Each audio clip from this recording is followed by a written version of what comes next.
All right, can everyone see that? All right, can everyone hear me? All right, during the talk, give me a thumbs up or nod or use the little reaction things, because since we're doing this virtually, which is awesome that we can all be here this morning together from different places, but it's not the same as when you're in a room and you can feel the energy and you can see like something resonated or somebody's confused about something. I can't tell that this way, and I'm just going to go through this. It's a lot to cover, and I want to make sure I leave like 15 or 20 minutes at the end for Q&A. So it's helpful for me if you nod, that means you're getting it and you like it, and I'll just keep moving. But whatever you can do to send me some vibes, I will appreciate it, because it's a little challenging virtually. So today we're going to talk about a big area, which is branding and marketing, specifically launching your brand. So how many of you are in this program because you're business owners and you want to grow and scale your business? Just give me a thumbs up. All right, so we're going to talk a lot about that. How many of you are in a business that is unique, that you're the only one that exists in the world that does what you do? Probably nobody, right? So this is going to cover a lot of the different ways that and tactics that you can utilize to differentiate yourself amongst the competition, which is very key. So we'll start with a little bit about me. I'll spare you the heavy details, but the short story is I was on the team that started Priceline back in 1998. And at that company, at Walker Digital, we were launching 2 to 3 companies a week for 10 years, trying to create another Priceline. Priceline is the most famous that came out of that incubator. And we was just trying to catch lightning in a bottle twice. So I'm very familiar and got really honed in on the process of taking a business idea, putting some branding around it, monetizing it, creating a strategy, launching it, understanding the target audience, creating messaging for it, all those things. And unfortunately, or fortunately, I like to think of it as fortunately now, I got laid off in 2008. And my dreams were shattered. My dreams of getting quote unquote rich from one of these big ideas was shattered because the market crashed in 2008. It was called the Great Recession, and everyone got laid off and nobody was hiring. So I was fortunate enough to got kicked out of the nest, but I got a severance package, and that severance became kind of the seed capital for the company that we have today. And we have offices in Shelton, Connecticut is where we're headquartered. And we have an office in Florida as well. And, you know, we're going on 14 years, and I'm really passionate, particularly in helping minority businesses and women-owned businesses and disadvantaged businesses, because I found myself kind of like all of a sudden having to start my company. And I think for many years, I was just afraid. I always did it as a side gig. And that might be something in our DNA, but if we go deeper and we look at our parents, many of us, our parents worked 2-3 jobs, worked in factories, they immigrated here. They were dreamers, and I think we have that ability as well to fulfill our dreams. So we're going to talk about brand strategy. There are 3 main things we cover at PD, and we're going to talk about that. The main thing is that this is all about attracting your target customer, ultimately, at the end of the day. One of the things I learned in my career is that sometimes ugly sells. So it's not just about having something pretty, but making sure that it's effective and that it's communicating to your target. So step 1 in this process is, for many of you, if you're at this stage, maybe you're a little bit beyond it, but you can always evolve it, right? So we're going to talk a little bit about brand evolution. It's creating your brand identity, and that's coming up with a good name for your company, and then some strategies around what it's going to look like, what's the visual, and we'll talk about some best practices there. So when I use this metaphor of preparing for takeoff or launching your brands, I want you to envision these 3 things as part of your rocket ship, and your rocket ship is your business, and you're going to take off with it. So the brand is what most people see, and that's at the top. That's what people consider your logo or your slogan, or maybe when you tell your pitch or your story. And if we have time, I'd like to hear some of your brand thoughts around your businesses or how you describe your business. The hull of the body is your website and your digital footprint. Nowadays, you have to have something established online because nobody goes to the phone book anymore. If somebody hears about you, they search you on their phones or on the web. And what do you look like online, right? If you're not online, you're invisible, essentially. And then the turbo boosters here at the bottom, what's going to propel you forward is creating some sort of digital marketing strategy or campaign. That could be a combination of emailing people, social media presence, paid Google ads. All of this is going to really drive traffic to the website, which raises brand awareness. And we'll talk about these stages in a bit more detail, but people need to know about you as they're considering you.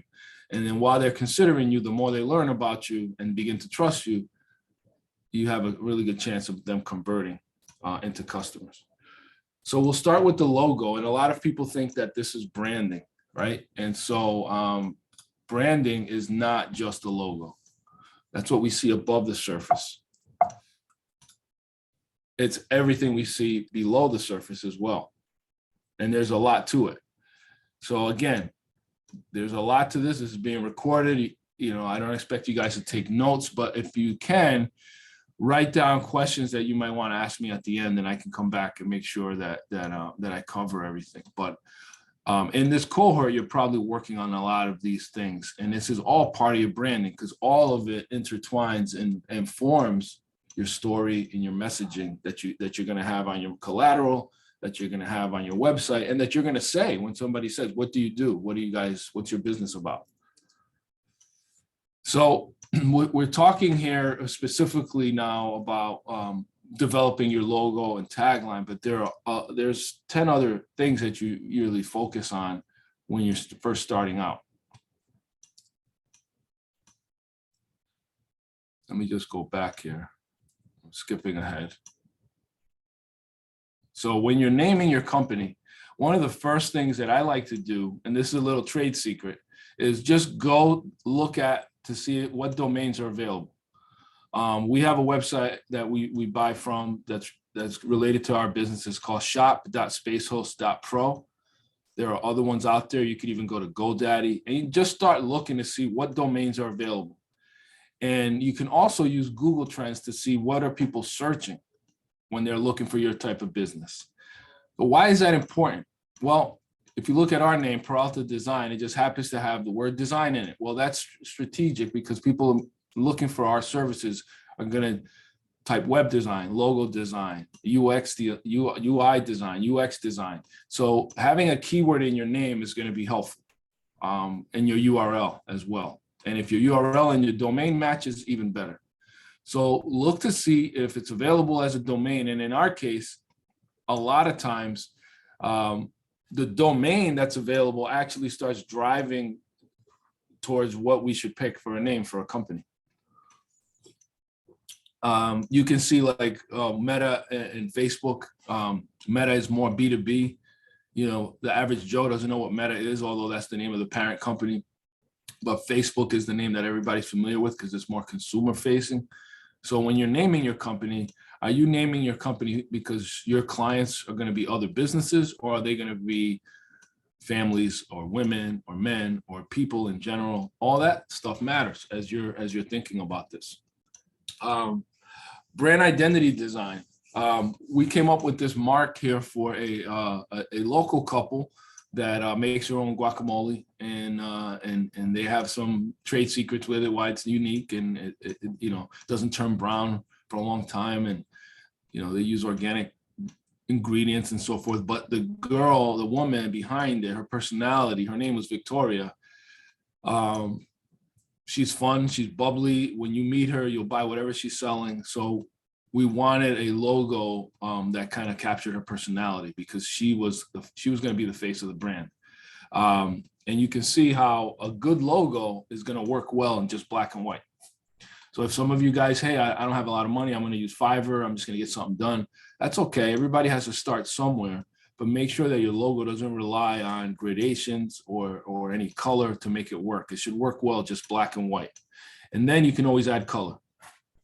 In her case, we pulled colors obviously from the actual avocado itself. And she's using this on all of her packaging, and it captures her well, it reproduces well. It's good for social media, and you can see how she's utilizing this brand on a lot of different things. There's a horizontal version of the brand. It goes well on a t-shirt. It goes well on a banner.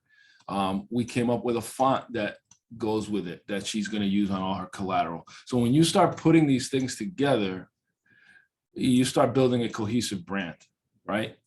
Consistency, and you'll hear this in other parts of the presentation, consistency really is the hallmark of trust, right? When the client sees the same thing coming from you and it looks the same, there's no brand confusion, it feels legit, it looks stable, they're interested. Some other redesigns I wanted to share with you, only because it's very important to, as you design now, to think of the applications. And the applications are that you're gonna need to put this brand on a lot of small places like TikTok and Instagram, where you may have a tiny profile image, LinkedIn, depending on where your customers are. And so this is a client of ours from Georgia. They had a logo that was done for them in the 80s, way before the internet started, and they needed a facelift. So this was more of a rebrand and less of a brand evolution, because we completely upgraded their look and feel. Their old logo looked cool in the 80s, but now in 2022, it feels like maybe it's dated, and it feels like it's like almost race car or NASCAR type vibe, when these guys actually do corporate painting for hospitals and hotels and LA Fitnesses, like big gyms, commercial painting. So they needed a brand that was aligned with the type of customers that they serve. And they also needed an icon. I highly recommend all of you guys on the call, if you don't have an icon, like you see, I'm wearing mine, my PD, it reproduces well on a lot of different things, mouse pad, swag, mugs. You need that in today's world. You can see how the Bobby Taylor painting icon works well on a mug, and because you're inevitably going to have situations where you can't use the entire name. Tomorrow, in fact, we are participating in the grand opening of this coffee shop here in Trumbull. This is one of those feel-good projects that we love to align with. We're big on social causes.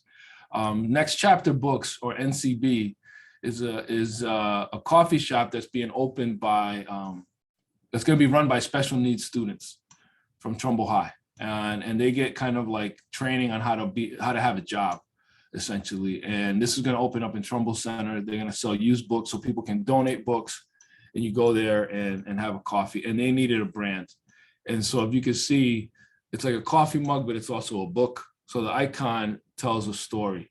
And we made a version of this that's just NCB, and then they have the full version, Next Chapter Books. And so the full logo is the one up top, but you can see how you can take that and then make a variation of it that works well on the barista's uniform, on the apron, on the mug. So you want to have that kind of ability to kind of have multiple applications, but still have it be consistent, have a set color palette. And there's a psychology behind color as well. JFS Care at Home is another example. I'll go over this quickly, but they're old. This is more of a brand evolution, but you can see that the top brand, they were having a challenge because they were so closely aligned with Jewish Family Services that they thought, customers thought that they only took care of Jewish people. And they were like, no. And then they thought maybe only the caretakers were Jewish. And they were like, no. So but they shared a board with Jewish Family Services, but they were independent. And so we kind of reversed it, and we made it Care at Home by JFS. Just a small change like that puts the emphasis in a different place. This is another client of ours from Atlanta. She went to Fiverr or one of these old, online logo design companies, and she got the logo on top.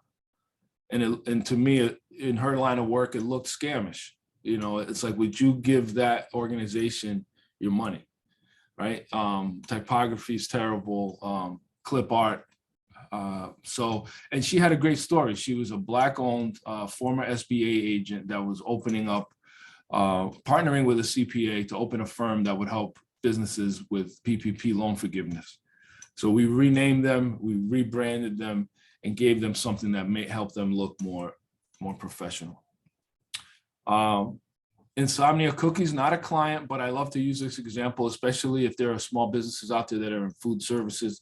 There are a million bakeries out there. Their differentiator was that they deliver late at night. And I also love their branding. I love that it's a cookie, but with a bite out of it, so it looks like a moon.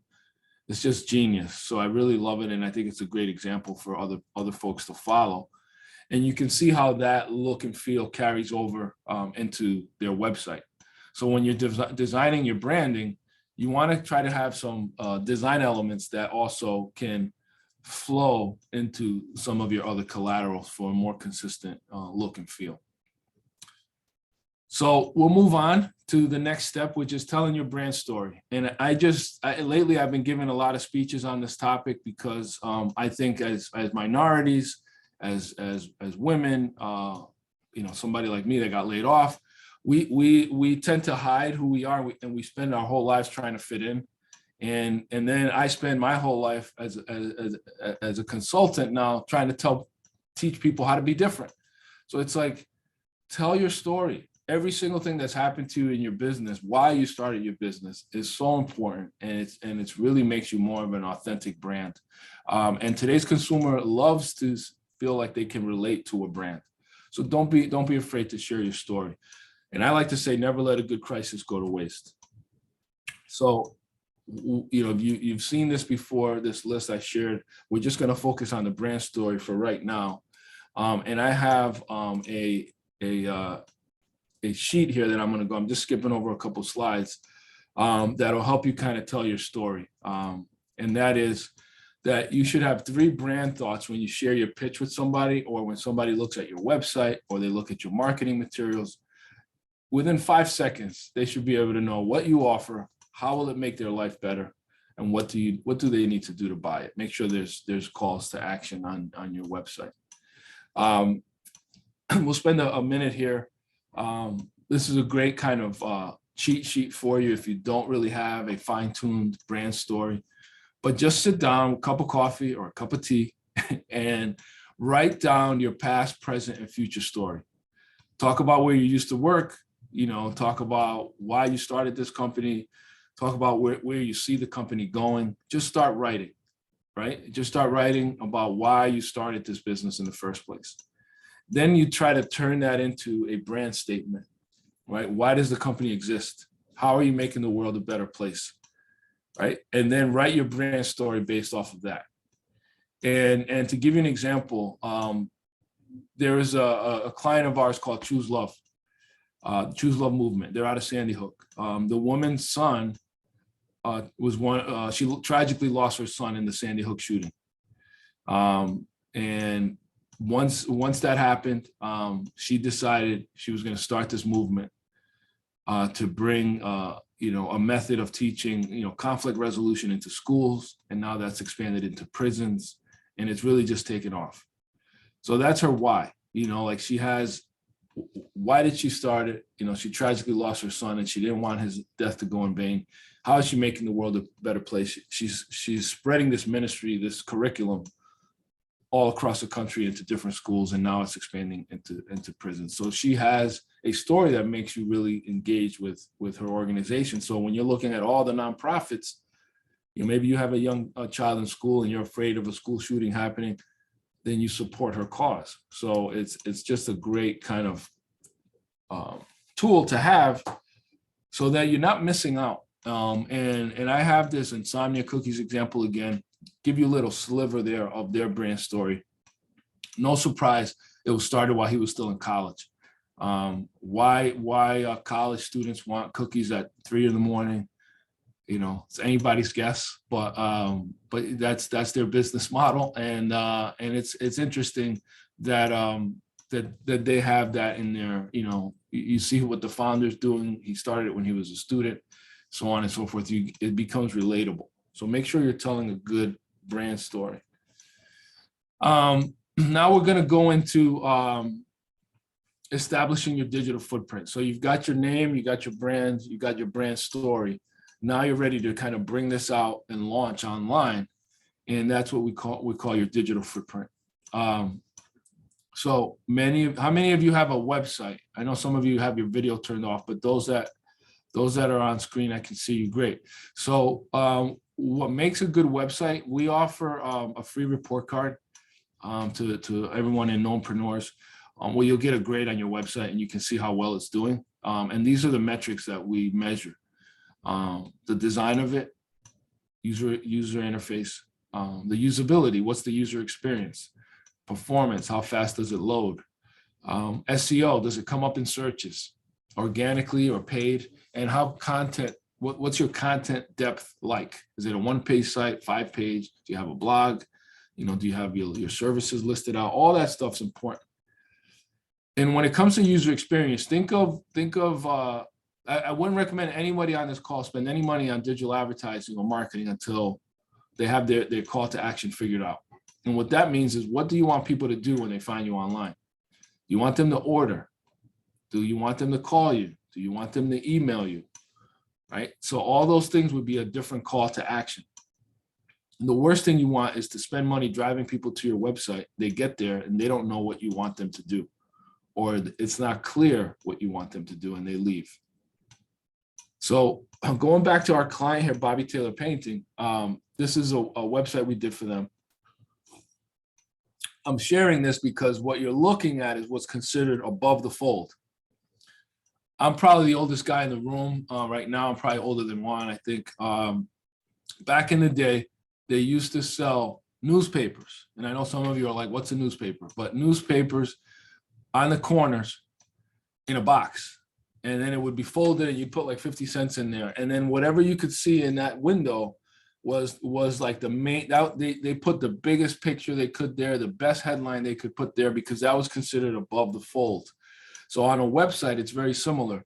You want to have your call to action above the fold, so that when somebody lands on your page, they don't have to scroll to find out what you want them to do. So for Bobby Taylor Painting, they had several things that they wanted to call out above the fold. They wanted to highlight that they were an MBE. We were talking about MBE certification, or Minority Business Enterprise certification, earlier in the call. They want to make sure that people knew that. So that's what you see right at the fold where it says learn more. That's where the eye ends up. There's studies about, there's heat mapping that they've done on where your eye ends up. You read left to right, and then you go diagonally and back down, and you end up in the lower right-hand corner. Lower right-hand corner is prime real estate on a website. Upper right-hand corner is also prime real estate, and right in the middle is prime real estate.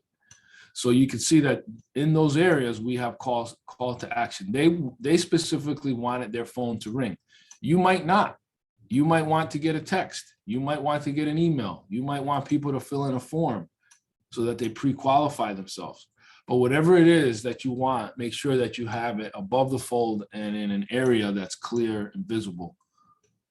Because part of this now, as we talk about marketing, we're talking about this awareness funnel, this marketing funnel. And the first step in it is awareness, right? That's where you're sharing about your business on social media. You're paying for ads on Google.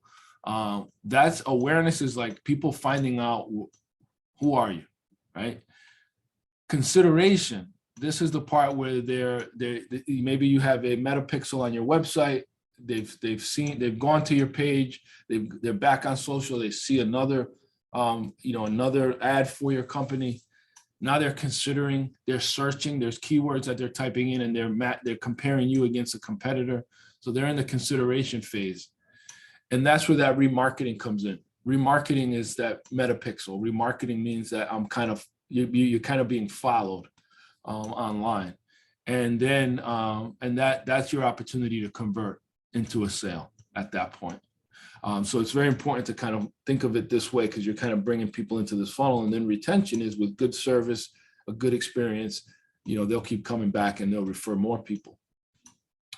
So some of the marketing goals that you might have, and this is something that anybody that you reach out to and say, hey, I need help with marketing, they're going to ask you these questions. What are your goals? Are you trying to get more traffic to your website? That would fall under brand awareness. I'm not going to read all of these, but are you trying to get more sales? Are you trying to get more leads? That would fall under conversion, right? So these are common goals that you would have. And goals, as described here, are SMART.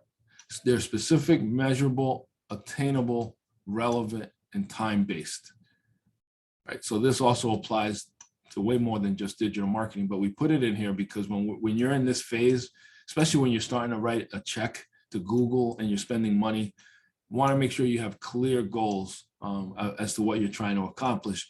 And oftentimes you can really get some good insight by doing some forecasting. A good digital marketing agency is going to provide you some forecasting.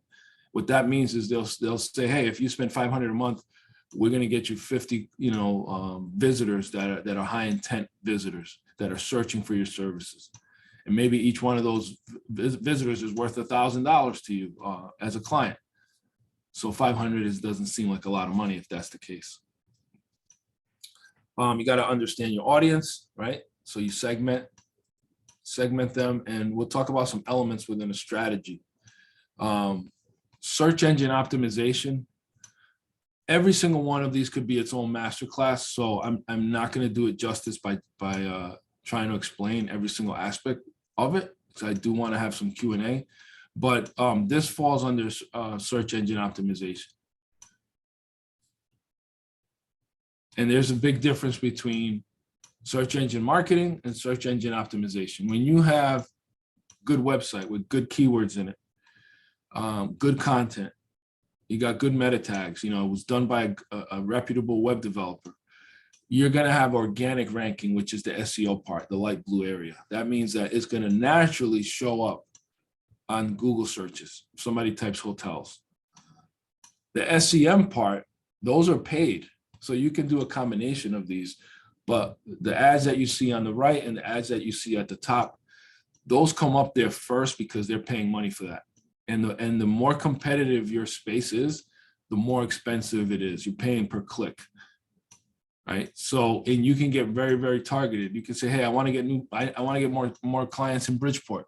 Well, you can have it set so that Google only serves these ads for people in Bridgeport that are searching for janitorial services, right? So it can be very, very specific when you start paying for it.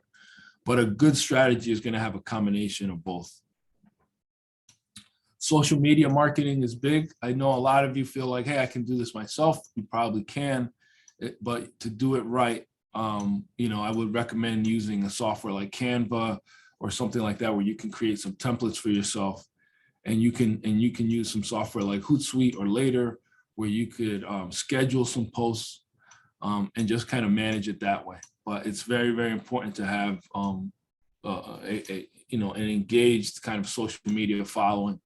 And especially if you understand the target demographic that you're going after. If they're younger, then I would say get on TikTok. I'm on there, but I'm not doing much there. But my team is on there, and they're starting to put more content on there. It's becoming the platform that's most likely to go viral, just based on their algorithm. You're going to get the most kind of eyeballs on it.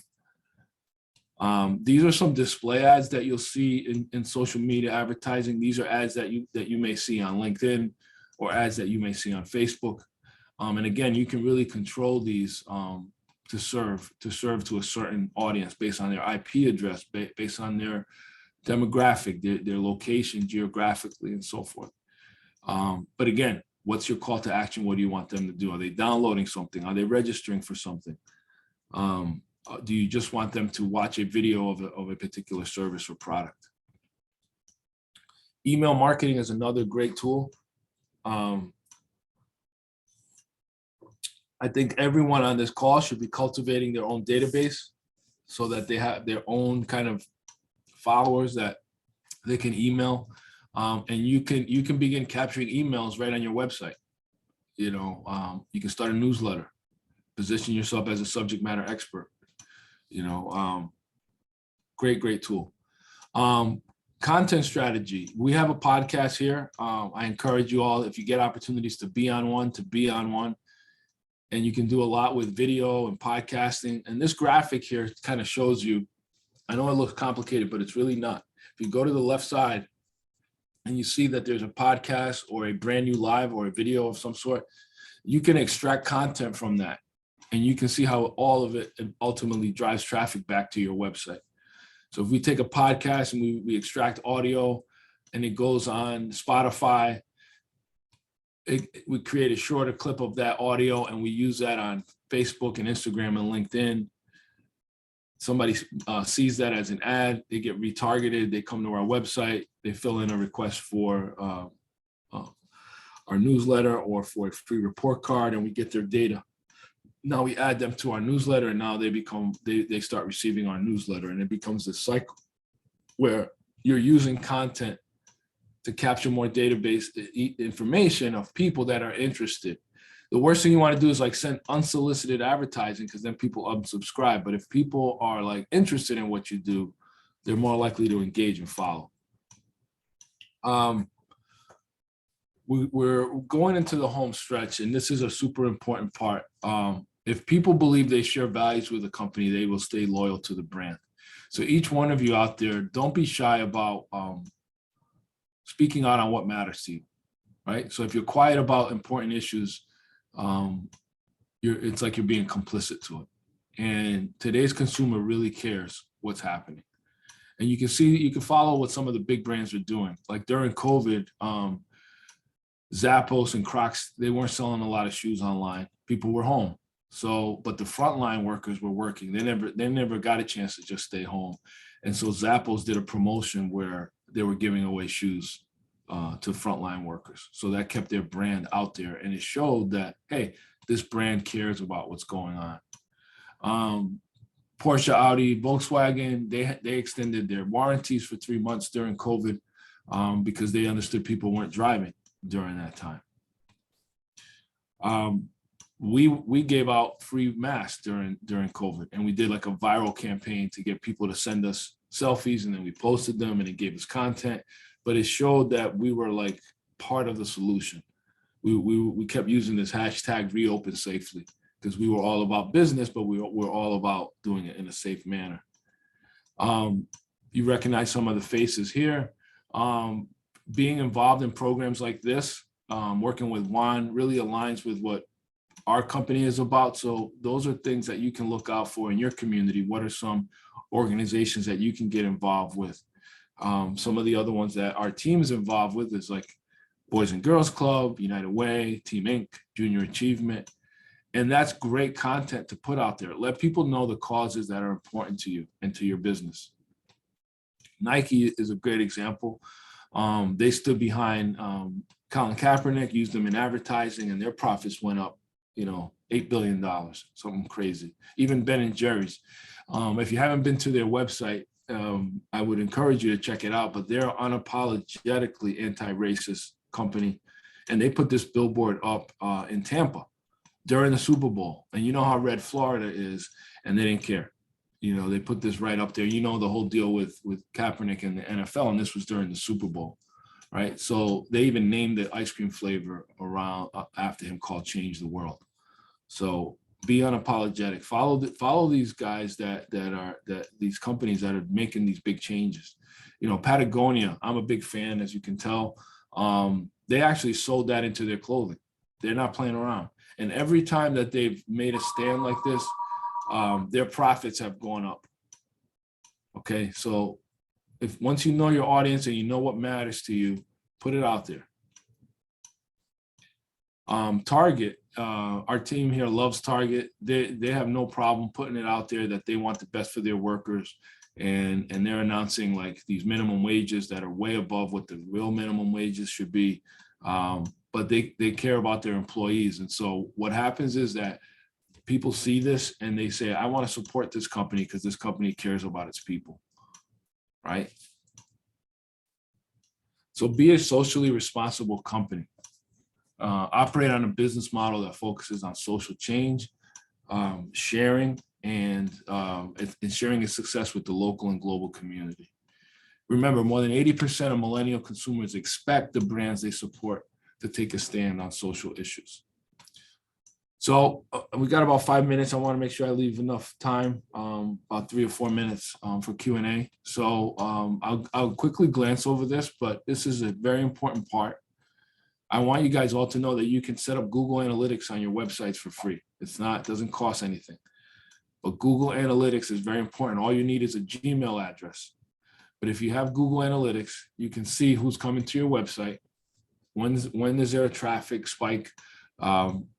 You know, how many people were new, how many people were returning. This is super, super important. And I haven't written a blog in a while, but this one I wrote last year about the Aunt Jemima rebrand. And when I wrote that and posted it, it got a lot of web traffic on that particular day. So you can actually see a spike based on what you put out there. You can also see where traffic's coming from. Is it coming from other sites? Is it coming from searches? Is it coming from social media? And then it might let you know where to spend more time promoting your business.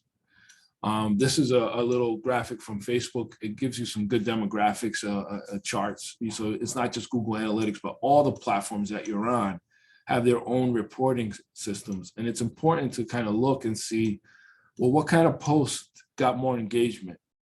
And if it got good engagement, then you might want to boost it. You might want to spend $20 or $25 to get it out there even more.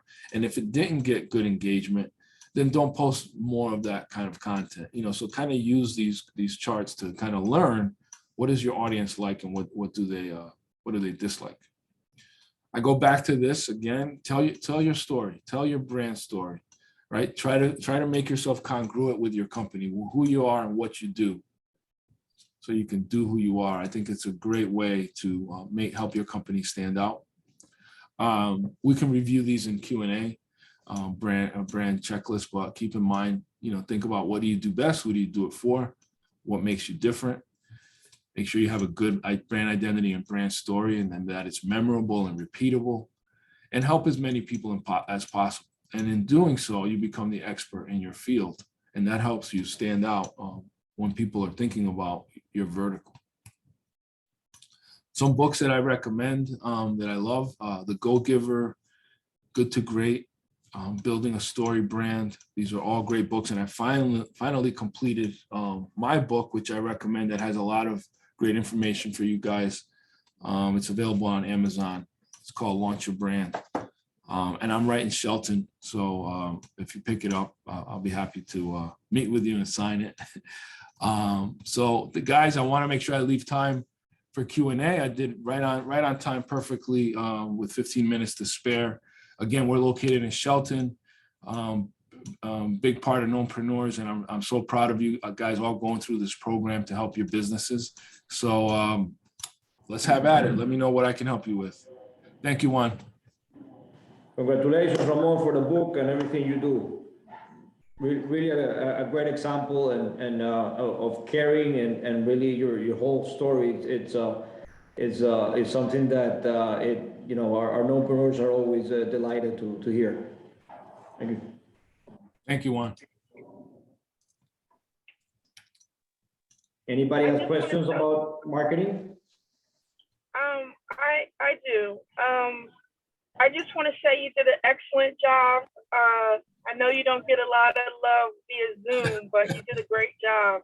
Thank and that was very clear. And one of the things with branding is my particular logo just says Wabi, because I have my business name is Wabi Art LLC, but I'm opening up a gallery in New Haven that is friendly and includes diversity and has mentorship program in it, and it's for profit, where most of the galleries in New Haven are nonprofit. Right. And so it's a different model than what's here. And so how do I go forward?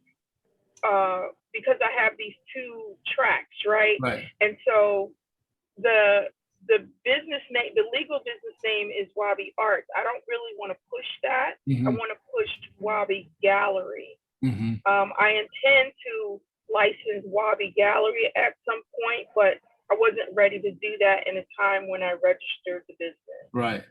So what's your domain right now? Is it just wabi.com or is it longer? It's wabi.gallery. Okay.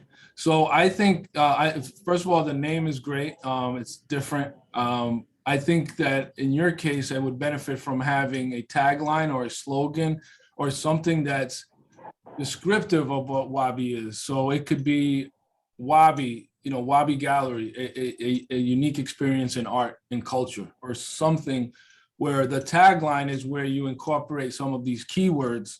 And over time, you can become like Prince or Madonna, where people just say, okay, Wabi, I know what that is. But right now, you don't have that brand recognition because you're brand new. So you need that tagline or slogan that helps kind of define what the brand name is. Okay. And then you put out marketing material. So you do say you sell a sweatshirt or a t-shirt and you got Wabi, but you have that tagline under. So you just keep reinforcing it.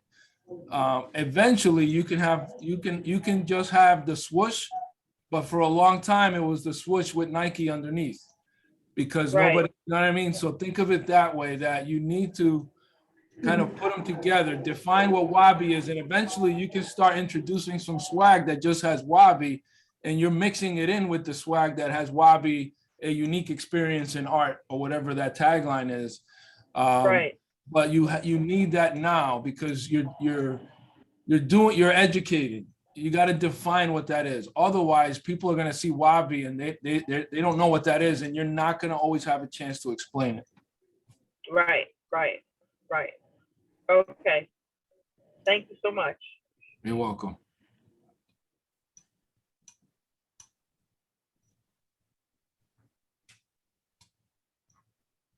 Hey, Ramon. I'm Kwame. I'm owner of Shito Pepper Sauce condiments. And the name Shito in Ghana means pepper. And I kind of just wanted to use that name as a play on. If you eat something that's spicy, you might say, oh shit. And I thought it would be perfect for a hot sauce brand.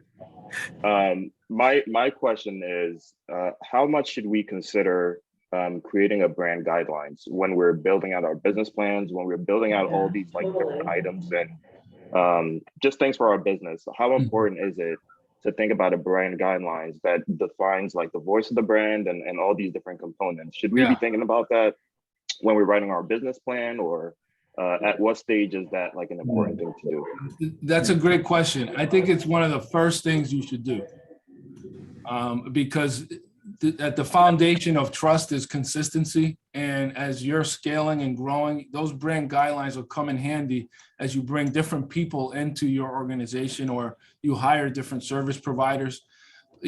Having that brand guideline makes it so that when you send your logo to somebody, they know how to use it. And they know that it can't be used in this way. It can only be used this way. It has to have these fonts.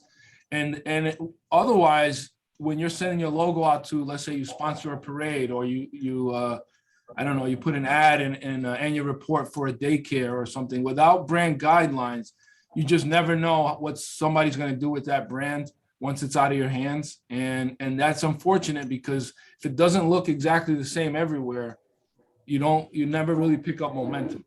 And you're not getting enough bang for your buck. So I think it's the first step. But here's the good news, is that it's always evolving. So you create those brand guidelines, but you can change the big guys do it. You can change your slogan. You can add another design element. You can incorporate an icon.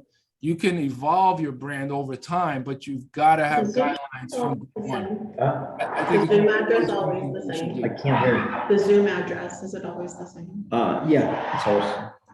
Thank you for that. That's like an element. I've worked on like the first iteration of it, but I definitely want to at least refine that a bit better. So, maybe we can connect, and maybe I could gain some like assistance from your firm. Yeah, I could even send you an example got brand guidelines, because I mean, there are some basic elements, like you need color palette, like what are your corporate colors, and you should use PMS colors so that they're the same no matter who uses it. Because that's, people don't read. Think about a kindergartner or a 2-year-old. I wouldn't say kindergartner because they can read, but a 2-year-old in a car driving by McDonald's. They know it's McDonald's at 2 years old, but they can't read yet.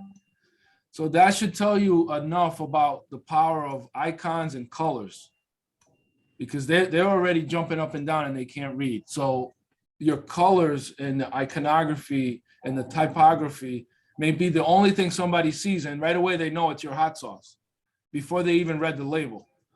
But if you don't have good brand guidelines, they need that extra step to actually pick it up and look at it. They might not have that opportunity to do that. So they're super important. Thank you. Hello, how are you?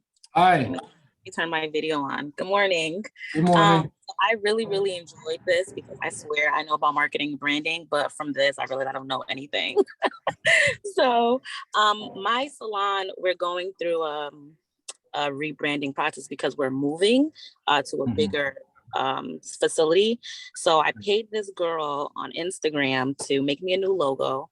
And so my business is a beauty salon, but we have, we do hair, makeup, nails, we have esthetician, teeth whitening. So we have like all these beauty related services, and it's called Track House. Because if you know about extensions, the weft of like the hair is called a track. So at first it was just me. My Instagram name was ISO Tracks because that's all I really do. So then Track House kind of was birthed from that name. So she made me a logo, and I wanted it to have like a roof on it, because all the beauty services under one roof. But she gave me like a regular roof. Like it looks like I'm a home improvement company, and I Yes. like it. I like it because I paid a lot of money for it. But I'm getting like this LED sign that you can see from the highway to go on the building and the plaza. And I'm just like, do I really like this roof? Yeah. Because it's not really, I like the font of the logo, but it's Yeah. not really exemplifying what I want to say. Listen, I already paid for it, and I'm like stressed out. I'm like hot. listen. So here's the thing. You know, don't get hung up on you already paid for it. You're not going to get that back. No. So forget about trying to, you don't have to stick with it. So my point is that It's like the fourth one that I paid for though, because I'm never satisfied. So I I'm know, like, but it's entrepreneurs, we make a lot of mistakes when we're starting out, and that's totally fine. It's totally fine. You know, like we're all learning. You know, here's the thing. If you're feeling that way now, right? Just imagine, and you're the owner and you know what you do. Imagine somebody that's never heard of you before driving by and sees the sign. They're going to think it's a home improvement location. It's right, I hate it. because you doubled down on house. Like I understand Track House was kind of the name, but adding a roof to it, now you like double down, like you went all in on the house metaphor. Right? So Okay. if you kept the name Track House, then the last thing you want to have is a house. You should have had like a wave of hair or an eyelash or Yes. anything. It has a wave of hair, so the H kind of like curls back like a Yeah. ponytail. So Okay. I love that.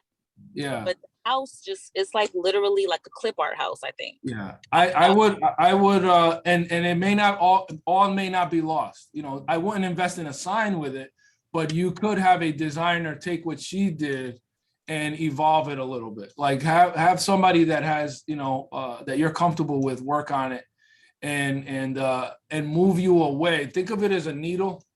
So on one side you got Home Depot, and on this side, and next to Home Depot in the plaza I'm going to. It's just that's crazy. tough. That's tough. That's tough.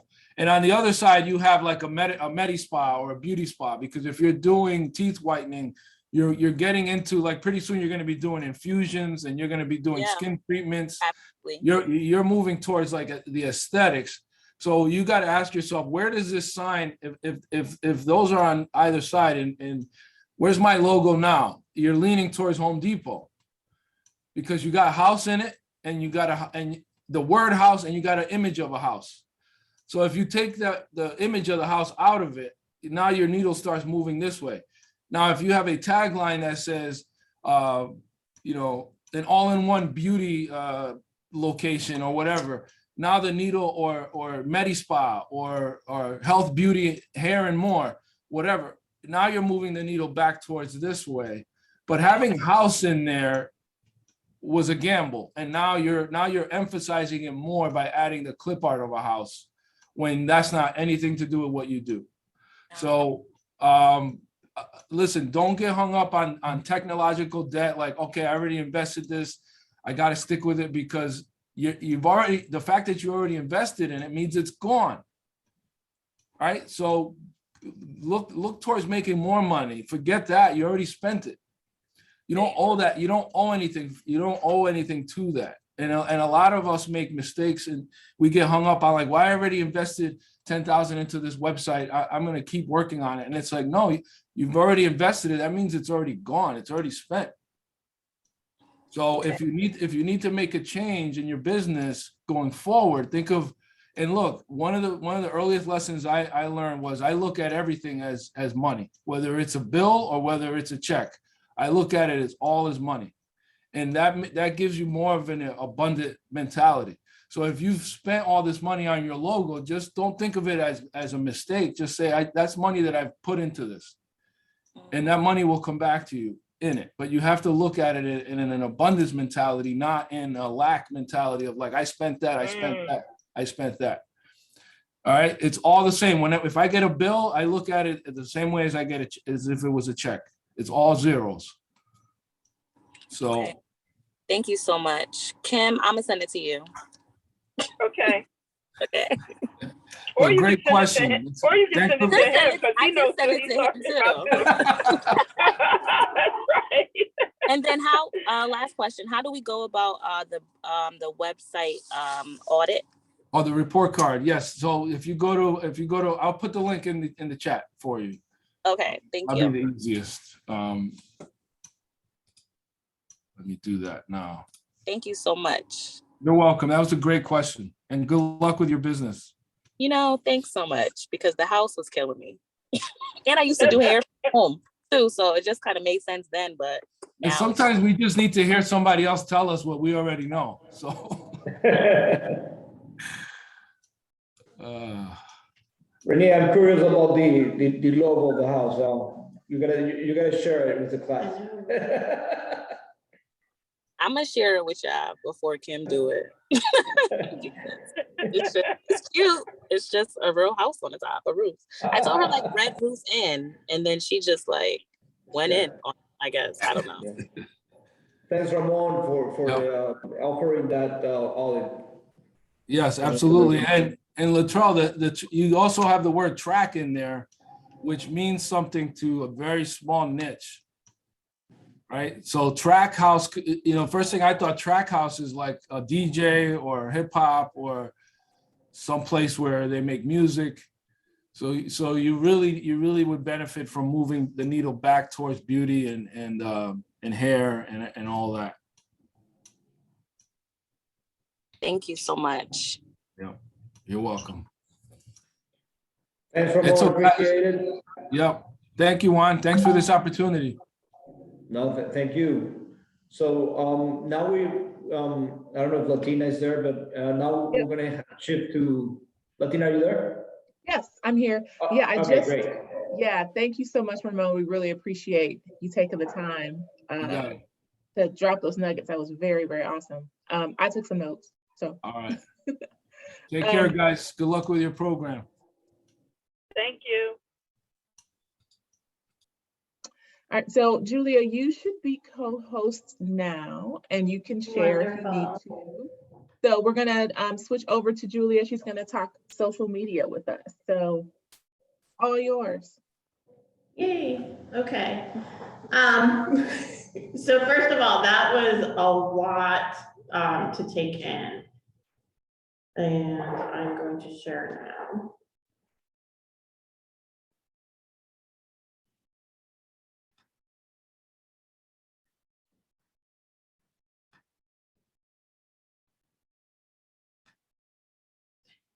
So I wanted to continue with kind of the marketing track, because that was a lot, and I was going to do just social media, but usually my presentations are a lot longer when it comes to social media because there's a lot of things to think about. So I just wanted to boil everything down to, 10 basic tips about marketing, and all marketing right now is online. So further along in this presentation, I'm going to talk strictly about planning. But I wanted to make this a little bit more interactive if we can do that. So if you want to turn your cameras on or raise your hands about things or ask questions and that sort of things as we're going through the tips of your specific business and just thinking about what you're doing for yourself. So we had like a lot of case histories and what branding looks like and that sort of thing. But I really want to think about where people need help specifically with their marketing as they're thinking about their KPIs, as they're thinking about their business plan, and as they're thinking about their marketing plans. And so everybody's in a different spot, I think, as it comes to marketing and as they're doing online communications. So I just wanted to take just a couple of minutes. And I know some people have talked about where they are with marketing and how they feel about marketing, what their marketing is doing, but I want to let others kind of talk about it a little bit as well. How are you doing with your organic social? How are you doing with your earned social? Do you know what earned social means? How are you doing with your paid social? Are you in the process of doing a paid campaign? Have you not done one yet? Are you not sure, where to start with a paid campaign? And then I can.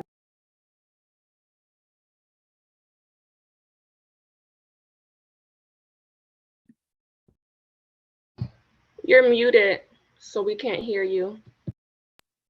Oh, I thought I had this going. You're going through my mic. Sorry, I hit the mute button. I thought you were in your independent leave from there, but it's okay.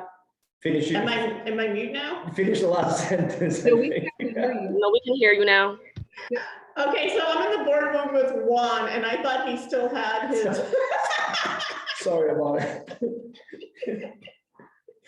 Nice, that's a good way to start. Okay, so what I wanted to say was, we learned a lot right now, and I just wanted to. Just the last sentence. You were just muted for the last 2 seconds. Everybody was listening. Oh, everybody was listening to it? Yeah. Oh, It was my goodness. just the last 2 seconds. This is what happens when you Yeah. have this big technology thing Yeah. over here. Okay, so last 2 sentences. Where is everybody with their marketing, basically?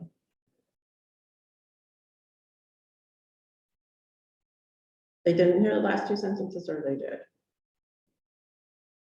Can you hear Giulia? Yeah, we Yes, can hear we her. can hear. Okay. Okay. All right, so I'm just going to go through the presentation basically, and then if anybody has questions, then we'll go through that as well, because I really wanted to kind of talk through things more focused on each of your own businesses as well, so that we can kind of help move things along as far as KPIs are concerned, and as far as any gaps that there may be in marketing, in analyzing, and that sort of thing. So I know that one of the things that happens when we are going through our day-to-day is we don't really prioritize marketing. We think about it from the perspective of something is coming up, we're reactive. Something's coming up, we have to run a campaign of some sort to promote that particular event or that particular sale. And we are, kind of inconsistent with that. So consistency is the thing that keeps your pipeline full. And that's definitely something that as Ramon was speaking, that he had mentioned branding being consistent, marketing being consistent, analyzing your data, and having a process. So that's number one. Tip number 2, so making time to work on your business, not in it. So as we're thinking about how we're creating our day, our week, our month, our year, it's recommended that 20% of a business owner time be spent on marketing. Marketing is an investment, not an expense. So I was just wondering, just show of hands, how many people utilize 20% of their time to do their own marketing? 20% or more. And if you're off camera, you can use your little, your hand button as well. All right, how many people use more than 20% of their time?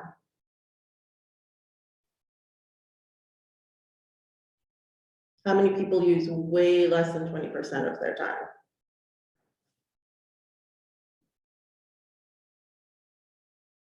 Okay, because it's hard, right? You have other aspects of your business that you're working on. So one of the big things to think about is creating and utilizing a marketing calendar. What I usually do probably 3 months before the new year, so around September or October, I start thinking about what's going to be happening in the next year. And you can start that at any time, whenever you think your year kind of starts, with retail or with service or that sort of thing. What does that look like?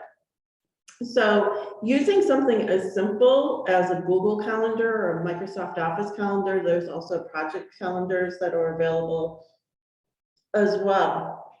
So knowing what's around the corner, what's down the road, what's 3 months ahead, 6 months ahead, when you're going to be running promotions, when some big event may be coming up, and just having something that is consistent as well, and you put that on your calendar.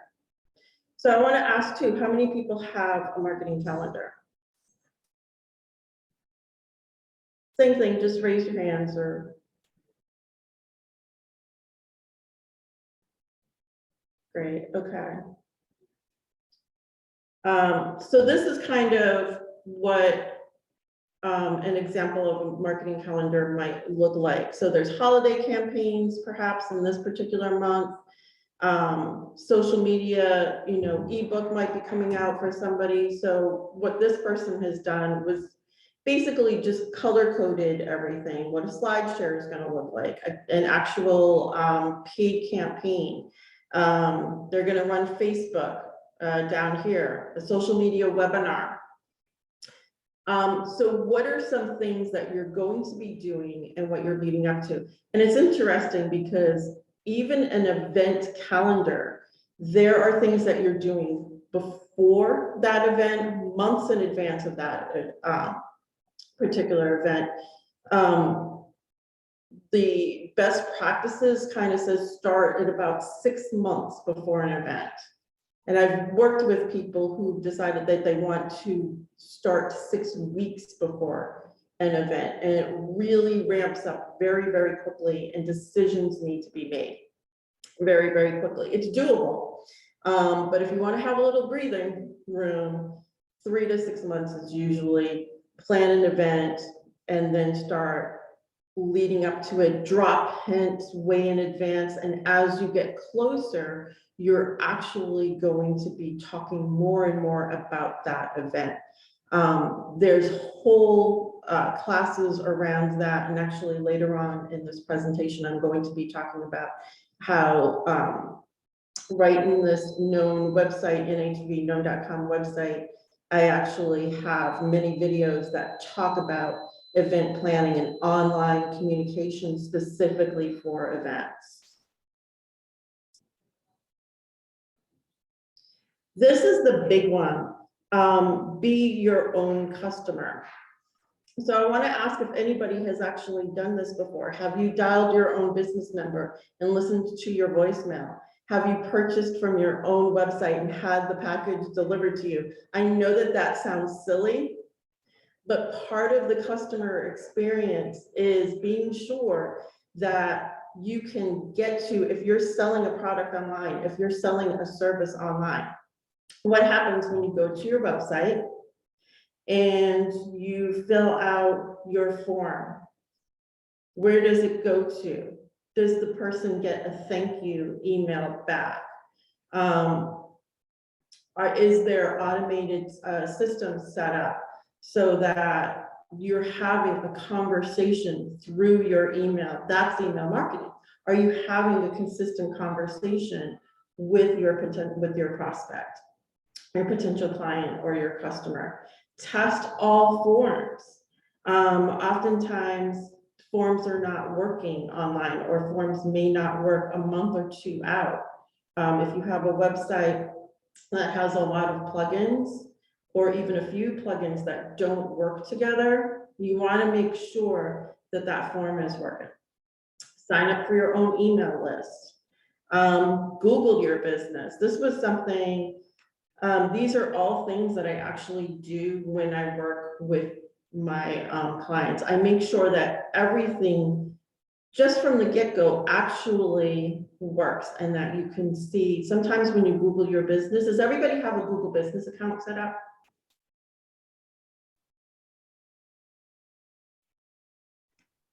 Yes.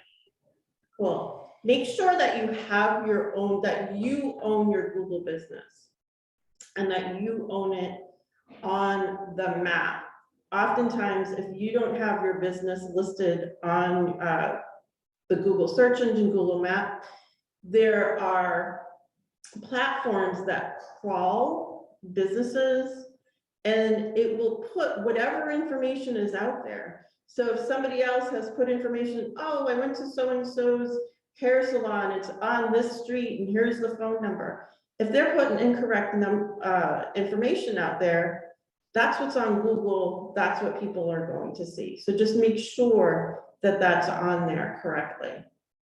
If you're signing up, visit your own website, making sure that every single page that is in, remember how Ramon spoke about your funnel, that every single page, that from the home page to a landing page to the sign up page, contact us page, works both on your laptop and your mobile. So many times people will test their website on either laptop or mobile, but not on both. So we want to make sure that right out of the gate, you know, these may seem like very simple things. They are very simple things. It'll take 5 minutes to just make sure that all these things work. Because if these things are not working, you're losing business.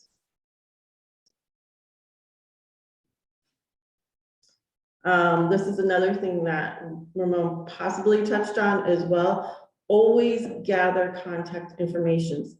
Tether your customers to you so that you don't have to chase them all over the internet, right? So again, this is something where as often as possible, even if you're on Facebook, if you have a Facebook page, make sure that there is some call to action on that Facebook page. Facebook is great about providing, and LinkedIn as well, about providing the ability for you to stay in contact with your clients.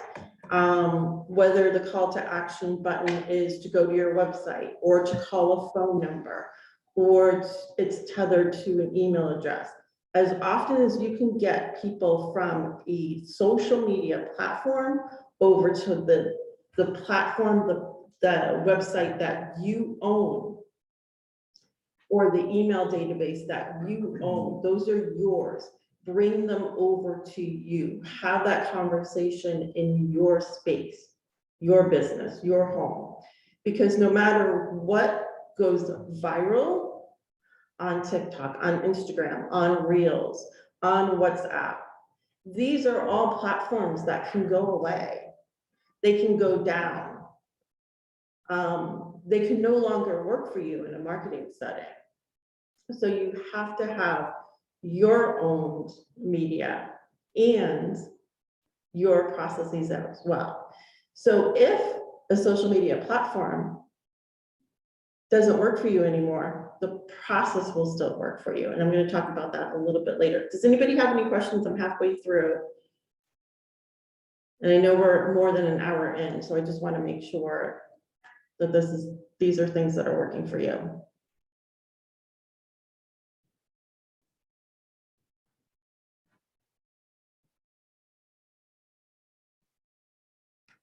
This was another thing, and I know that there was a question about this, and I wanted to like jump in, but I knew that Ramon was definitely gonna have the right answer. And it was about branding and about your graphic assets as well, right? Keep a sample file of everything. So whether that means to have all of your branding components in Dropbox or in Google Docs or Outlook, wherever it is that or on your computer, you know, or on a separate drive. And I would say also put it on a separate drive as well in case anything goes down. What that means is your logo files, your fonts, the types of photos that you use, any illustrations, anything that has to do with your graphic files, anything that you put on your website, you want to make sure that you have all those files available to you. This is gold. Your brand is gold. And when you're using this on social media, on your website, in your email, just because it's scattered all over the place, and you could possibly grab it or download it, you know, if I don't have a file right away, I do this too. I don't always put everything directly into my sample file. I have to go to Facebook. I have to go get my, even your photo, your professional photo for profiles and that sort of thing. Make sure that you have it available to you so you can just take it out of the file, drop it on your Facebook profile, drop it on your LinkedIn profile, wherever it is that you want to have that, and have it in the sizes that you need to. So something as simple as canva.com has everything already sized. Profile image, Facebook cover image, LinkedIn cover image. So having all of those files ready in the sizes that you need makes things so much easier.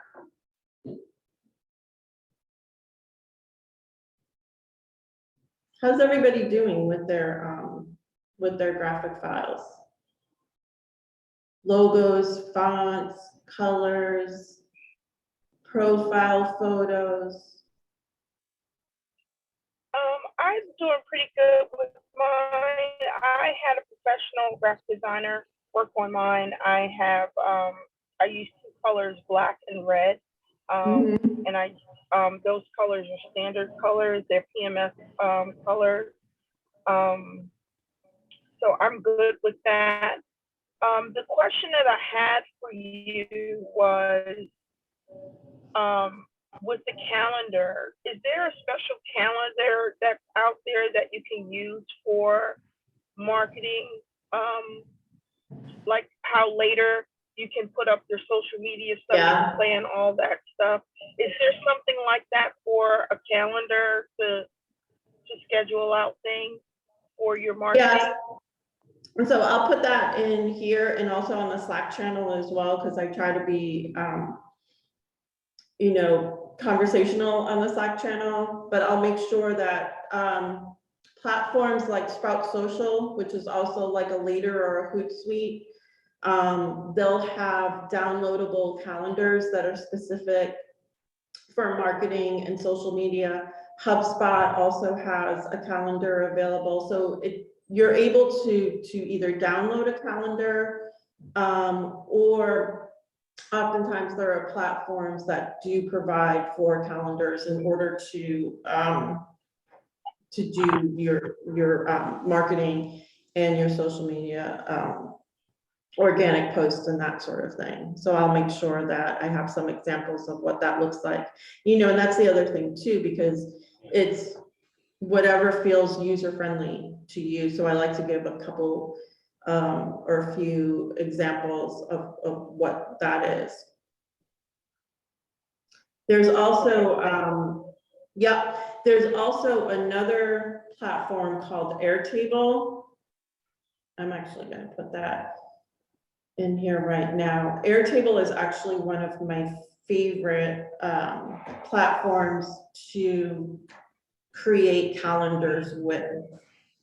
That's Is it something an that app or is it an app or is it a website? it's a platform. So it's called, I believe it's still airtable.com. And I use that with all of my clients so that not only is it a calendar, but you can download or upload photos or illustrations as well. Any kind of graphics, your logo, that sort of thing.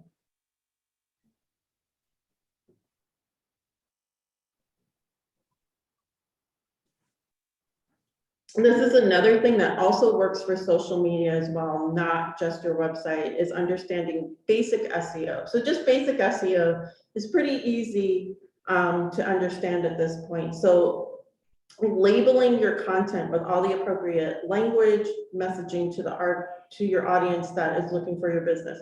What I often say is whatever you have on your website or on your main focus online is what you want to incorporate across all of your channels, your marketing channels. So that means your website, all of your social media, when you're blogging, when you're posting articles. So oftentimes people are utilizing article-based platforms like Medium, where they're writing about the topics that they have expertise in or that they are passionate about. So this is another part where branding and social media is really so tied in because the vocabulary that you use is so very important to your branding as well. A very simple, oversimplified example is I was working with an orthopedic group and they were utilizing the word spine in all of their online communications and marketing, right? So spine injuries, spine this, spine that. But that's not really how people talk that are not within that particular expertise. They really just say, I have back pain, my back hurts me. Why is my back hurting so much? So simple things like that, making language very simple and accessible, and then utilizing your own brand to kind of help educate along the way. So when we think about, again, we go back to social media, when you're doing your Facebook page or your TikTok profile, is making sure that the language is very, very similar. And that's also going to help as people are searching for your service or your product.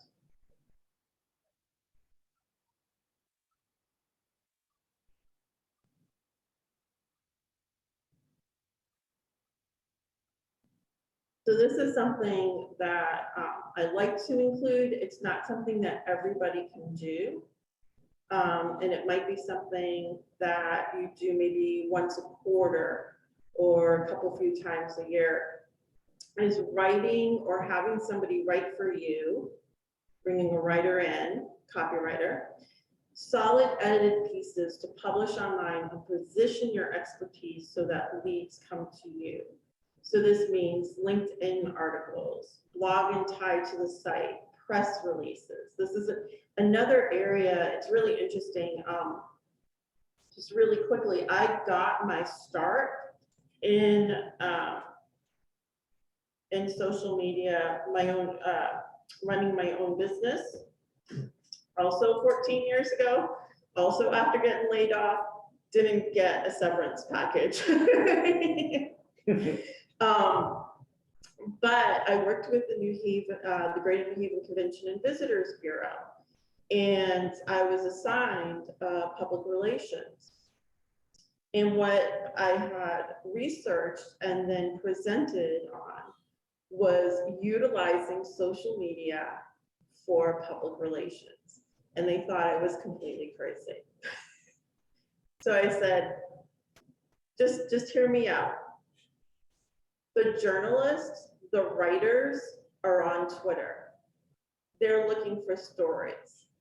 I direct message the journalists and present stories, and they get picked up. They got picked up by National Geographic in Germany. They got picked up by MSNBC, CNN, national papers, Washington Post. So this little city of New Haven was getting picked up pretty consistently about what was available in New Haven, what was going on, including something that seemed as silly and niche as Charles Darwin's 200th birthday. So just an example of how even making sure that, again, if you have an opening, if you have, to your art gallery, if you have a new product coming out, if you have something tied to your product or service that is, like Ramon had mentioned, a story, humanizing. Press releases are still the way to go. Being able to write or having somebody available to you to write a good press release to get the broadcast out there, right? Social media is more about relationships. Public relations is more about broadcast. So creating social media content is, and now everybody's like, well, I have to do videos, right? But you still need to at least write bullet points or just an outline of what you want to talk about, right? You can get on there. I know I've gone on as well and said, hey, I just want to talk about this one little thing. It'll take me like 30 seconds and then I'm off. But if I really want to have a good presentable piece, I want to kind of write down a few notes of the points that I want to make. And for me, especially, I don't really like being on camera. I'd much rather be behind the scenes. So for me, I tend to forget things. I want to have something beside me or something around me that I've either jotted down some notes or I have practiced a few times off camera.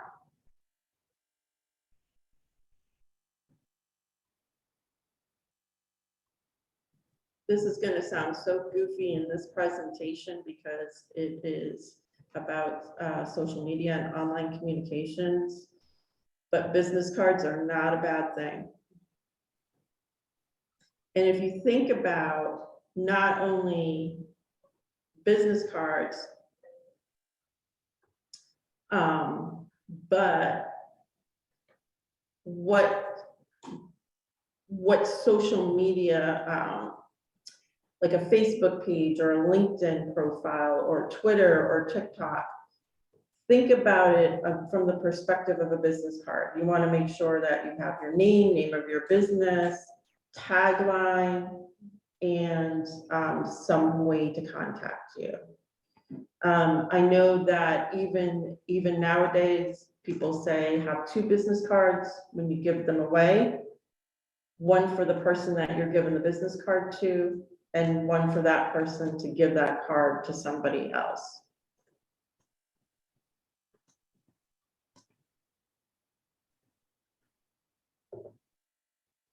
Oops, I was looking at the chat to see if there was any questions, and then I went ahead a lot.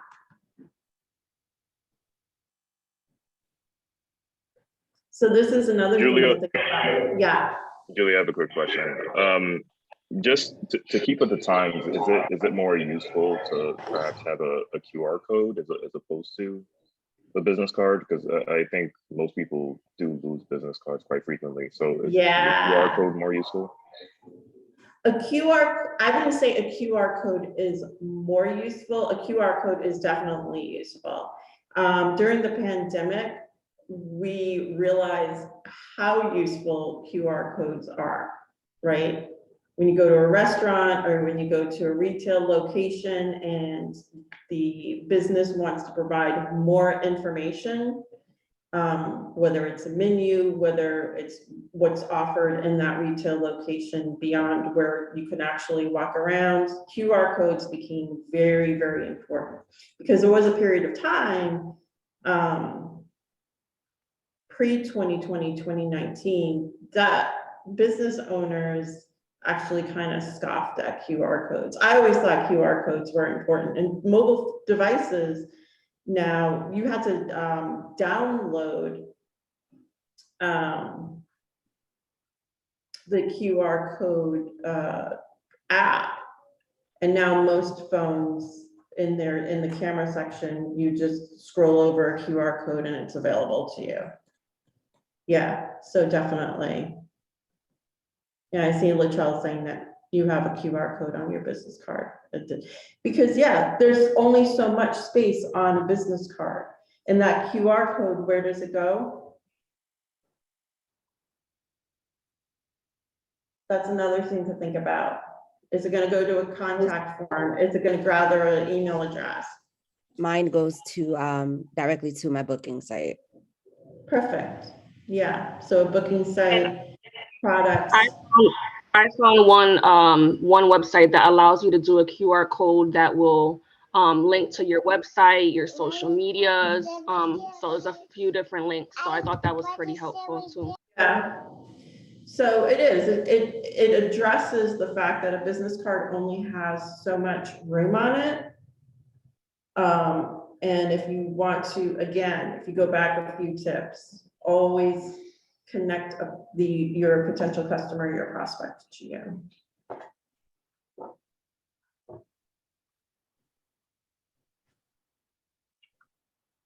Yeah, that's true. You can make a QR code in Canva. Who uses Canva? I think everybody uses Canva now.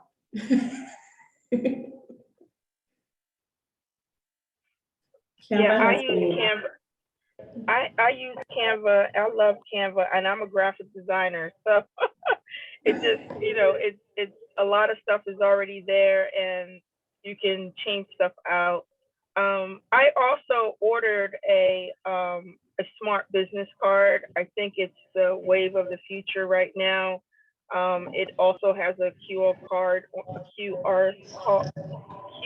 code on the back of it.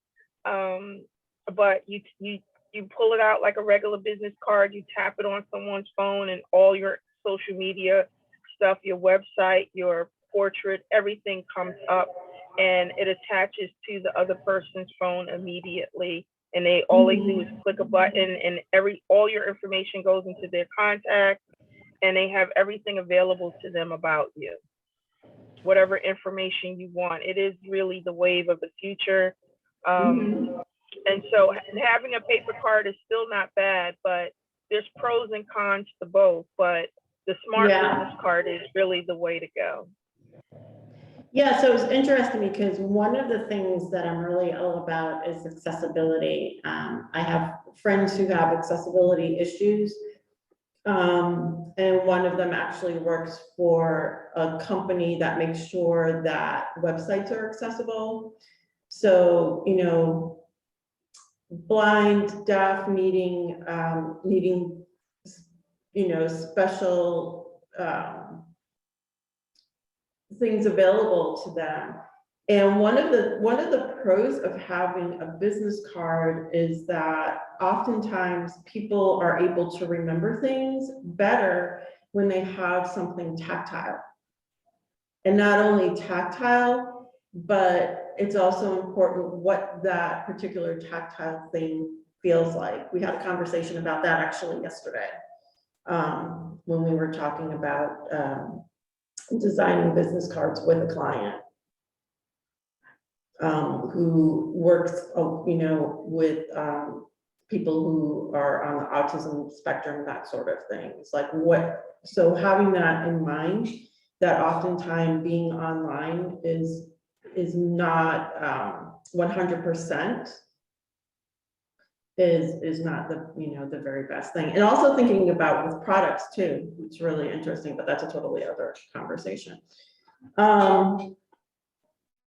So this just is the final words on the top the top 10 tips, which I'm going to make available. Those who stop marketing to save money are like those who stop a clock to save time.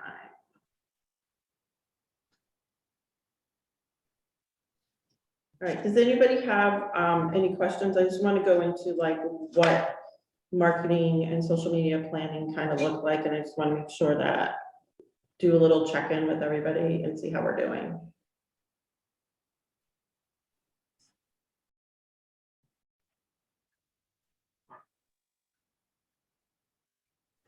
I was worried about going over. Are you done? Well, because no, just have like a few more spots. Okay. Yeah, we go to 11, right? Yeah. That's what I thought. Yeah. Okay, so just a few things about planning social media. So this was something in 2009. This is when I first started my business, She's So Social. And it's my first out of 3 or I think I'm on my 4th business now. So social media is not just an activity, it's an investment of valuable time and resources. Surround yourself with people who not just support you and stay with you, but inform your thinking about ways to wow your online presence. Just a teeny weeny history lesson about social media and how it fits into marketing. Before I started my business for 15 years, I was actually in a marketing company where basically all we did was what's called broadcasting. And we worked for big organizations. Everything was newspaper, radio, buying time, television, that sort of thing. When social media came about, that was just a real game changer because it made things more accessible, resources more accessible to small businesses, to entrepreneurs, to solopreneurs. It gave us a voice, and we felt like we could compete.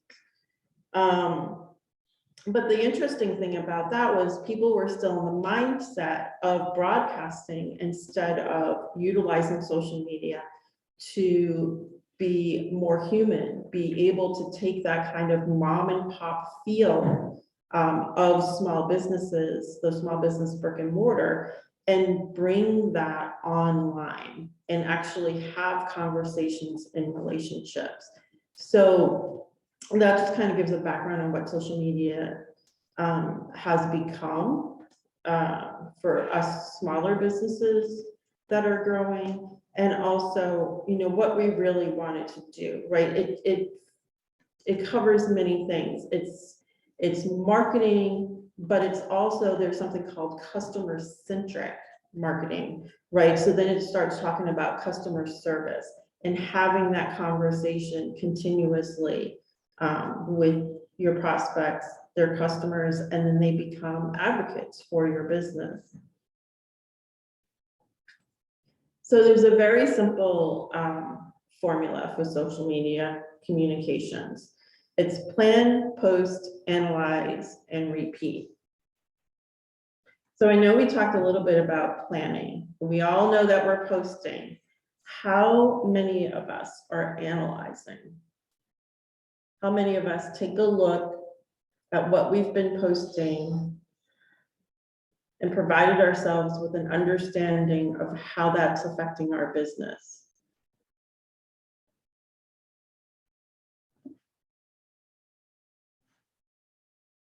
We can just do a show of hands.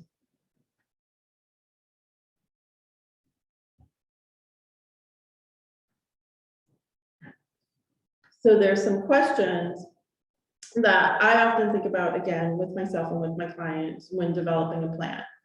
What's your purpose on social media? This was something that Ramon had talked about. What's your brand's objective? We're noticing that brand is super, super important all the way throughout.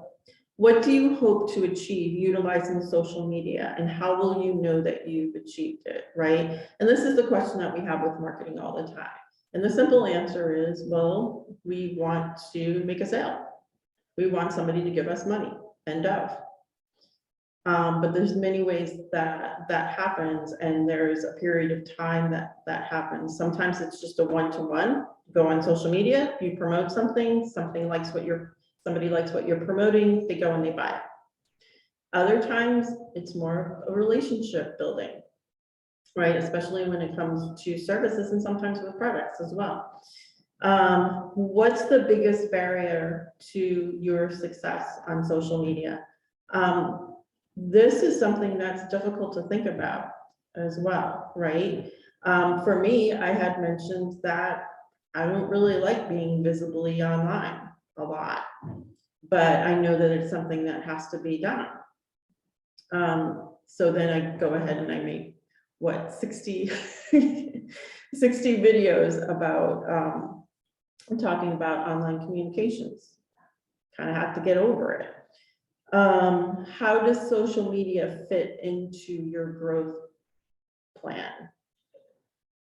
And then ask these questions again when you're reevaluating your plan.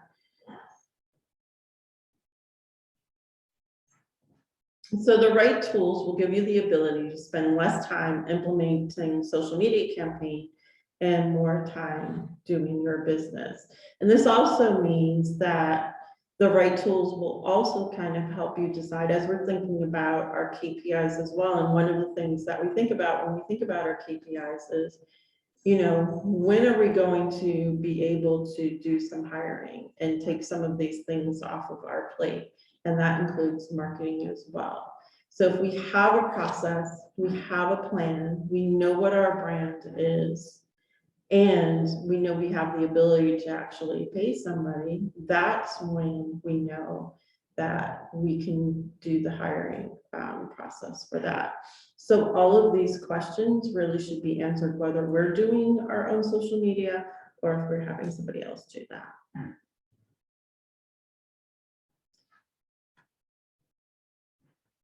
So what do you want to do when you're thinking about social media?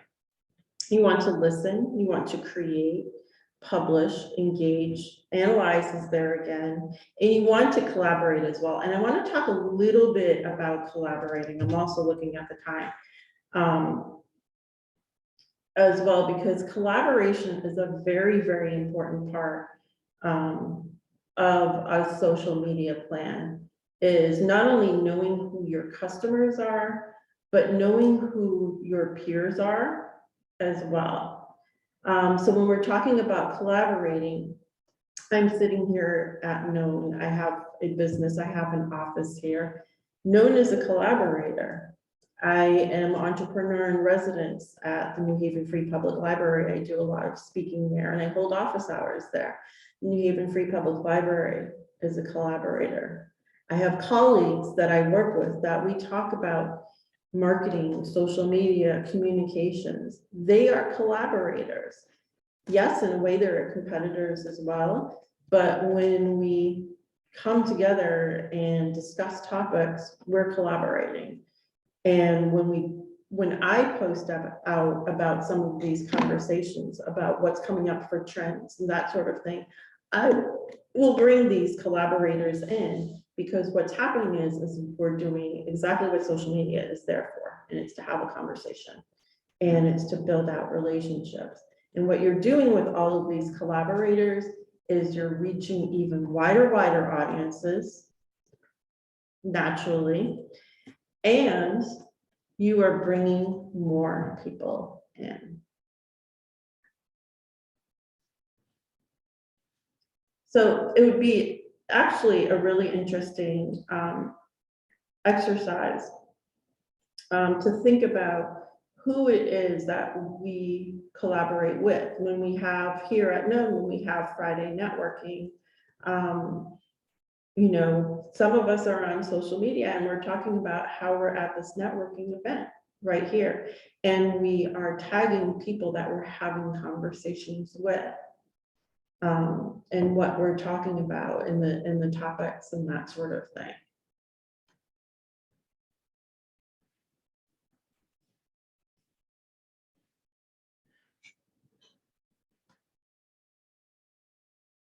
So when we're thinking about social media tools, how many of us are utilizing social media tools to help us on the platforms?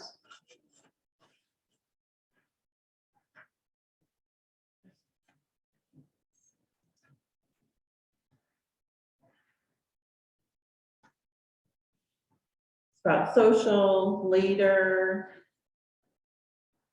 Hootsuite. So when we look at social media tools, we're looking at several different things, right? We're looking at content management. When we have ideas, we want to jot them down or expand upon them more, or we're definite about what that content is. We want that content to be able to sit on those platforms. Customer engagement, we want to be able to measure how people are interacting, whether they're liking, commenting, being able to notify so that we can get back to people who are engaging with us. Some of us may need multi-account management. I certainly do, because I'm working with clients. And then I have my own company, but I also have a couple of companies. So I definitely have to have both multiple platforms, Facebook, Instagram, Twitter, LinkedIn, and then I also need multiple accounts. Agents of Branding, She's So Social, Digital Media Sync, post scheduling, and reporting and analytics. Reporting and analytics is super important. I utilize Sprout Social. It's a little bit expensive, but it has very, very robust reporting and analytics. So I'll use that reporting and analytics and then make sure that it ties back to my Google Analytics for my clients and for myself as well.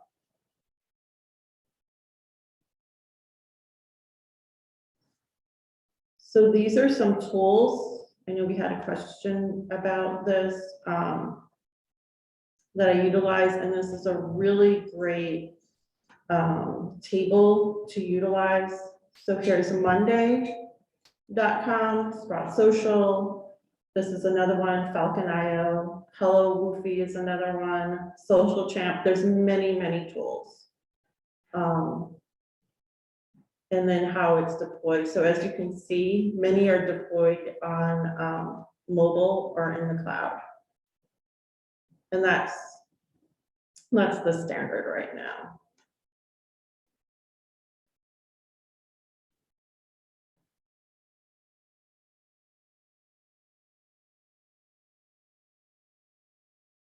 How many of us actually engage with our prospects or our customers on social media? Yeah, it makes a difference, right? Even taking a few minutes each day in order to,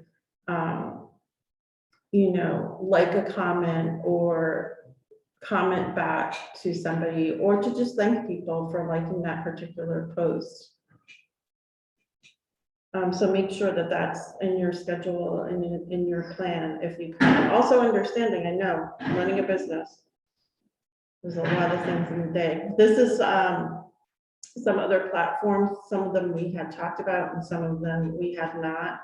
So there's canva.com, Get Stencil is another one. Pablo by Buffer is another one that's very much like Canva. And then when you're looking at stock photography as well, Canva has gotten a lot better about providing stock photography and graphics that are very diverse. I was having a really hard time finding stock photography, but Canva has provided a much more broad and diverse, and Get Stencil as well, and Pablo. But these are some others.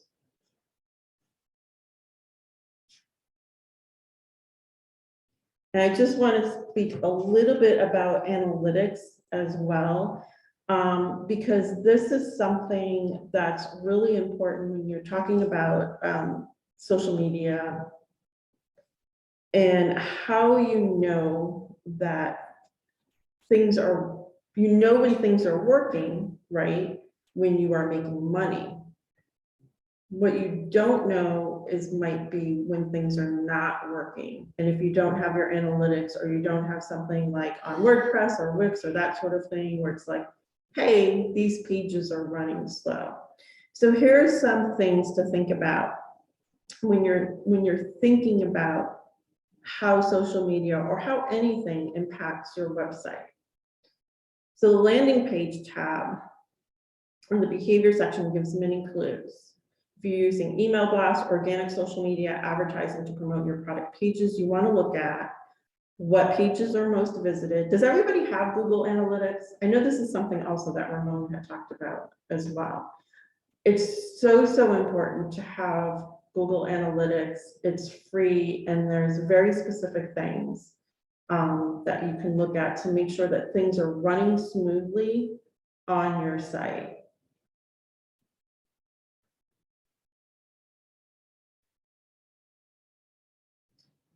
So the landing page tabs, and this is just like looking at things very, very cursory look. What pages are the most visited? How long is the visitor on your page? How much revenue is being generated via that landing page, but also how many times that site is revisited. Ramon had talked about something called retargeting. And retargeting is just a really nice thing to have in your back pocket, because it's the ability to re-engage with people who are already taking a first look at you, and for some reason, and that reason may have been distraction, because we all get distracted, didn't follow the call to action, didn't do the thing you wanted them to do, didn't purchase, didn't give their email address. They might not have been interested, but a good percentage of them just didn't have the time or resource at that moment. And then what platforms are being used to get to your landing page. Exit pages, again, on your Google Analytics, is pretty self-explanatory. Is at what point the visitor leaves. So if you have a more complex website, some of us may have one of those parallax sites that just run down one page, right? You scroll, you scroll, you scroll, you scroll, you have no tabs.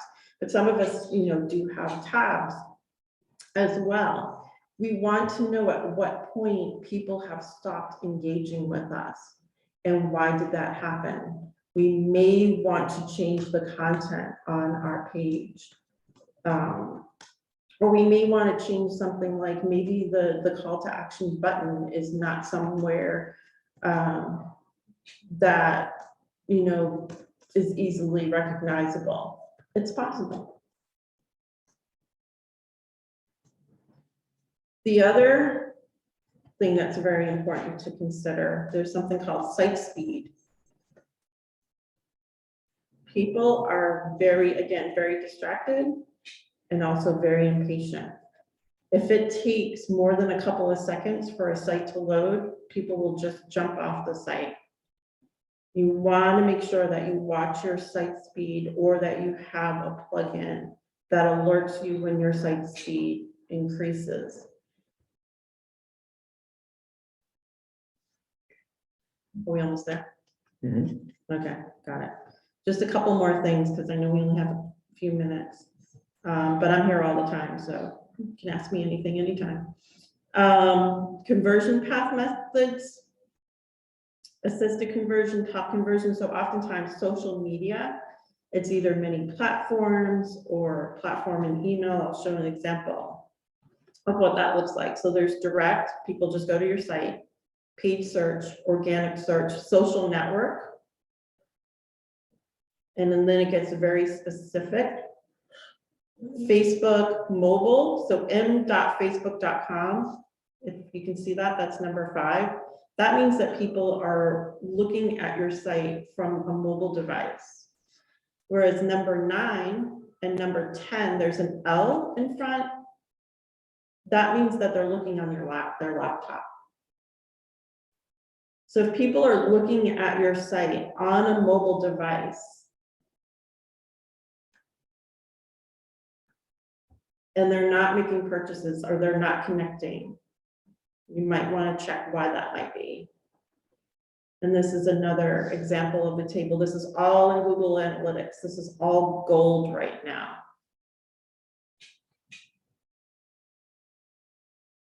If people are buying, if people are on your website, you want to make sure that your social media is working for you. All right, I looked at the clock and yeah. Yep. So in summary, plan your course of action. Plan. Understand what tools you need. Set a social media timer, right? So 20% of your time, maybe a fifth of even that on social media alone, unless you're using social media pretty exclusively. Use Google Analytics to look for clues, and then of course act on the information that you have. I don't think we speak enough on analytics and how you can get clues and that sort of thing. So I wanted to kind of grab your attention for that really quickly. And there's me. All right, thank you, Giulia. Before we leave, just wanted to, could you close your? Oh yeah, stop. So, yeah, just wanted to, a few things. We have the KNOWNpreneurs Social, our first KNOWNpreneurs Social coming up April 20th. I sent a link, I sent an information via Slack. I think you all got an email anyway. It's going to be from 5 to 7 p.m. We have 5 KNOWNpreneurs in the panel. They're going to be presenting their businesses, representing mental health, wellness, and food and fashion. And I think that's it.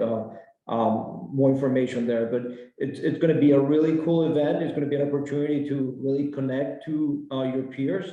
And really, you know, for some of you who haven't been at KNOWN, it would be great to see you and to physically, you know, meet you in person, actually.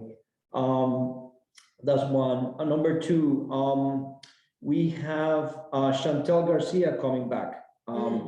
So back by popular demand, I should say, because a lot of you got great feedback from her session, and kind of like the bigger thing that you all wanted to have is really to make that her session like a 2-session process. And in talking to her, one of the things that she said that it would be worthwhile, and I also heard from some of the KNOWNpreneurs, is really focusing on budgeting.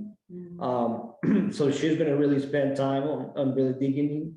And so, you know, try to take advantage. This is going to happen April 12th. But, you know, try to take advantage of that. And, you know, with your budget and all that, she's really helpful in that. For next session, 3/29, we have our next KPI session, KPI update.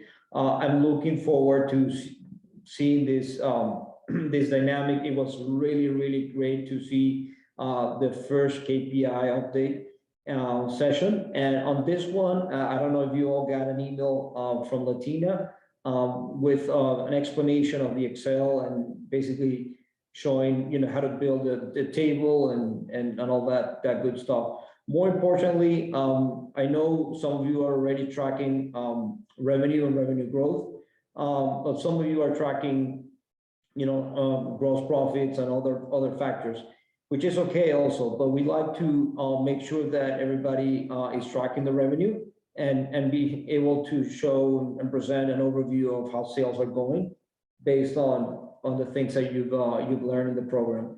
So we're going to be making it, and by the way, last time I asked you if you could show your prologue or pictures or things you do. So if you can do it this time, anything that we'll be able to show, even a picture of you at work and what was, you know, just sharing what your business is about. It will be really cool to show next time. So I think with that, I don't know if Latina, you have any other item that I'm missing, or you want to add anything, but I think we can wrap it up. No, I think you've covered it. Yep, we can wrap up. Okay. Thanks, guys, for your attention. Great, great presentations. Thank you. Oh, yeah, the survey. Yeah. Don't forget the survey at the end. Yeah, We're you always get the forgetting survey that. right as soon as you leave. So please take a few minutes to fill that out when on your way out. Thank you. Bye-bye. See you guys. Bye.